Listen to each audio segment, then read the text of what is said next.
Hey guys, welcome back to my channel.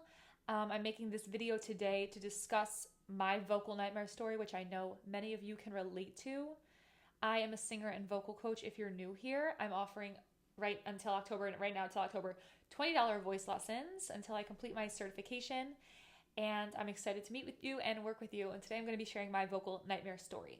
When I was in college, I was a bartender, I was a tour guide. I sung in the choir. I sung on my own all the time. I also sung in the a cappella groups, doing a lot of singing, a lot of vocal stress. And one day, because of allergies, I went to the ENT. And the ENT um, told me, I think you have nodules. I was devastated. I had seen Pitch Perfect. I knew that nodules were the worst of the worst. Like, there's literally no worse fear for a singer than vocal nodules. I remember that scene in Pitch Perfect where the one who had nodules sounded like this. And I was terrified. So I was like, okay, how do I have to get rid of them? Do I need surgery? Like, am I ever going to be able to sing again? Will I ever talk again? And they told me the prescription was to carry around a whiteboard, literally a tiny whiteboard in my hand with an expo marker and write everything down on the whiteboard and not speak. Not for a few days, not for a few weeks, for months. 4 months, I had to carry around this whiteboard and not speak.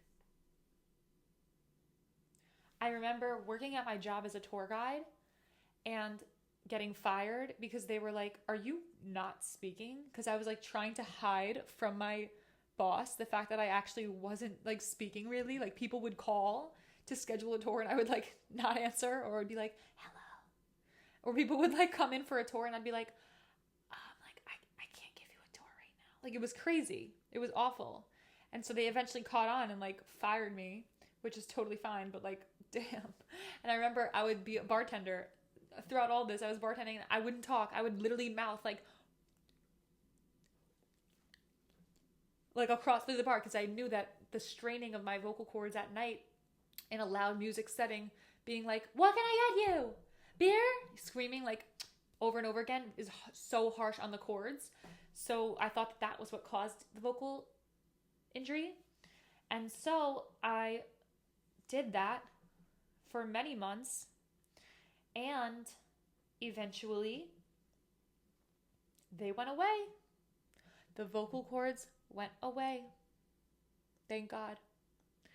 And so they went away on their own. I did not need surgery. They shrunk down. To this day, I don't really know exactly what it was. If it was a technique issue in my singing, because I was doing a lot of singing, but I suspect it was bartending, because screaming in a thick, loud voice all the time is really, really damaging. And also having like a tired voice, that really is damaging to the vocal cords, because the vocal cords actually slap together like millions of times, billions and trillions and jillions of times throughout the day. And every time we speak, they're slapping together like a hummingbird's wings faster than we can see. Like, a hummingbird looks like this, but their actually wings are going like this. So too with our vocal cords. They're going, but we can't even, the human eye can't even pick up on it. But it is a real threat that a lot of singers are plagued by. And oh, it's the worst. It's so scary. I never want anyone to have to experience what I experienced, having to carry around a whiteboard and write down your thoughts. It was honestly horrible. I remember having to have doctor's notes, bring doctor's notes into class with me because it was so bad. And teachers were like, "Is this real? You're going to be raising a whiteboard instead of raising your hand and speaking? I'm going to call on you and you're going to write on a whiteboard for your participation points in class." And I'm like, I wish this wasn't real, but this is real. So, all that being said, I am offering voice lessons at an extremely, extremely discounted price until October. If you're interested in virtual, in person, I'm in Manhattan. Give me just schedule a time slot. I'll leave the link in the description box below, and I'm so excited to sing with you. And hopefully we can prevent more people from, God forbid, having a vocal injury like I did, having to walk around with a whiteboard and be mute for months and months on end. It is so scary. It is awful. And learning healthy ways to work your vocal cords, just how like you need like just how when we lift weights at the gym and do exercises, we're careful not to injure ourselves. So too with singing and speaking and using our voice. No matter if you're a professional singer or just singing in the shower, everybody can benefit from good vocal technique. And there's so much more to be said on this topic. So schedule a call with me if this interests you. And I look forward to singing with you. Bye.